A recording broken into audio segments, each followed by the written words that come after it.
Assalamualaikum warahmatullahi wabarakatuh. Selamat datang kembali di channel Aksara Islam. Sahabat beriman, seperti kita ketahui banyak sekali agama ataupun kepercayaan manusia di muka bumi ini. Mereka meyakini bahwa agama dan Tuhan yang mereka sembah adalah yang paling benar. Sementara seperti kita ketahui kalau Tuhan itu hanya satu, tak ada duanya dan tak ada yang menyamainya. Lalu kalau Tuhan cuma satu, mengapa banyak sekali agama ataupun kepercayaan di muka bumi ini? Kalimat itu menjadi perbincangan banyak pihak. Sampai-sampai banyak pihak yang berdebat ataupun adu argumen demi menunjukkan bahwa apa yang mereka yakini lebih benar. Hal tersebut menarik untuk diulas karena ada sambungan kalimat, kalau Tuhan cuma satu, mengapa agama banyak? Saya ingin mengulas kalimat itu dari perspektif teologi Islam tanpa bermaksud menafikan, merendahkan, apalagi menghina agama lain. Menurut teologi Islam, Tuhan itu adalah satu atau esa. Hal itu ditegaskan dalam Al-Quran surat Al-Ikhlas ayat 1-4, yang artinya, katakanlah Muhammad dialah Allah yang Maha Esa. Allah tempat meminta segala sesuatu. Allah tidak beranak dan tidak pula diperanakan, dan tidak ada sesuatu yang setara dengan Dia. Selain itu, banyak lagi ayat dalam Al-Quran yang menegaskan bahwa Allah itu satu atau esa. Sangat menarik dan wajar kalau banyak manusia yang mempertanyakan, Tuhan cuma satu, mengapa banyak agama? Agama Allah hanya satu. Dalam pembahasan masalah agama, para pakar agama membagi dua macam agama. Pertama, agama wad'i, yaitu agama dunia, yang merupakan hasil ciptaan akal, pikiran, dan perilaku manusia, yang juga disebut agama budaya atau agama bumi.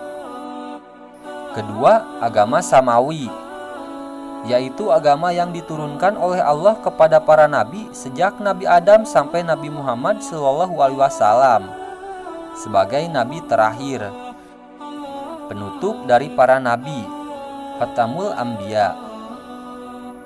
Dalam perspektif Islam, agama samawi hanya satu, yaitu Islam, yang berarti penyerahan diri.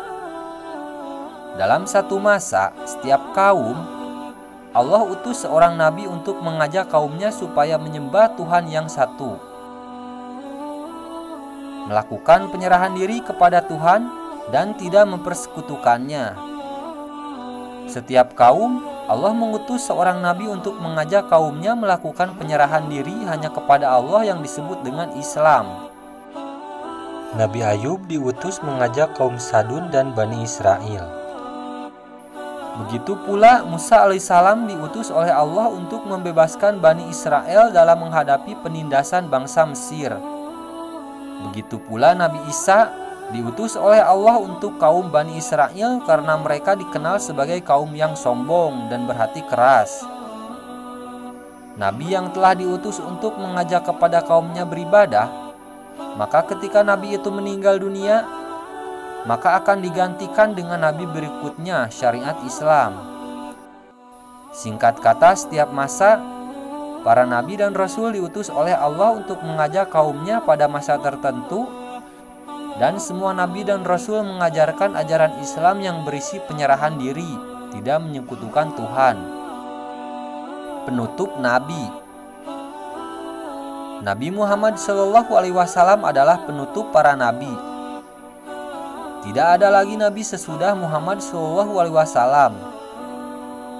Ajaran Tuhan sejak Nabi Adam dan terakhir Muhammad SAW sudah disempurnakan. Agama Islam tidak lagi hanya penyerahan diri semata dalam wujud beribadah kepada Allah seperti para nabi sebelumnya, tetapi Islam sudah disempurnakan oleh Allah. Islam tidak hanya mengandung ajaran ritual semata, tetapi juga mengandung masalah muamalah seperti berniaga, masalah hukum, politik, sosial, dan sebagainya. Islam mengandung segala aspek, termasuk doa sejak bangun dari tidur, ketika mau makan, ke WC, keluar rumah, naik kendaraan, dan sebagainya. Jadi agama samawi yang diwahyukan oleh Allah hanya satu, yaitu Islam. Dalam Al-Quran surat Al-Imran ayat 85 Allah berfirman, "Barang siapa yang mencari agama selain Islam, maka tidak akan diterima di sisi Allah, dan di akhirat termasuk orang-orang yang rugi." Nah, itu dia sahabat beriman penjelasan menurut perspektif Islam. Tanpa bermaksud untuk menghina atau menjelekkan agama lain, toleransi tetap kita harus jaga. Apapun agama dan kepercayaan kalian, kita tetap harus menghormati satu sama lain. Dan tetap hargailah setiap manusia yang berbeda keyakinan dengan Anda. Sekian dulu video dari kami. Jangan lupa untuk dukung channel Aksara Islam dengan klik tombol subscribe. Assalamualaikum warahmatullahi wabarakatuh.